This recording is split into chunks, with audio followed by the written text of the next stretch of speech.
Come on. Copped, locked and loaded. As she puts the gun to her head, she starts thinking about the past before she ends up dead. A black girl. She's been raised by a white family. She still has nightmares of her real parents dying in that car crash when she was only 3. Still to this day, she doesn't understand why she's still here. She's pinching herself, constantly trying to wake herself up from this dream. She's in denial. She's living in foster care. But you see, her new mother's love didn't go by the complexion of each other's faces. She loved it like her own. But you see, her father wanted nothing to do with her. She felt it in her heart that she was racist. But it didn't hurt so much knowing that she still had her mother's love.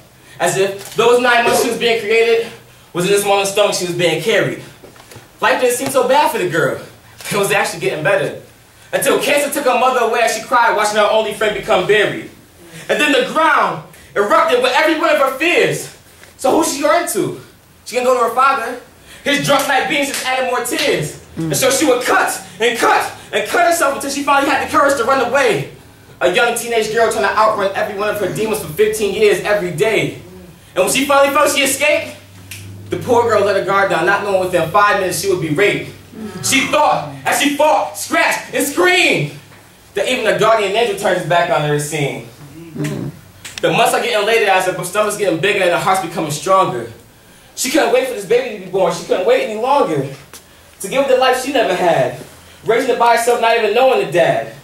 And now she's regretting all of those homeless nights. Empty Hennessy bottles and sodas just to chase it was probably the main reason why the baby didn't make it. She feels she has nothing to live for. Copped, locked and loaded. As she puts the gun to her head, she starts thinking about the past before she ends up dead. And then her arm slowly goes down and she looks up into the sky. She sees her birth parents and her new mother, and she looks back as they begin to cry. She feels it in her heart and mind that it's a sign that it's never too late to change fate. There will always be another day. Suicide will never be the way. And because of that, she now calls herself S.U.S.H.I.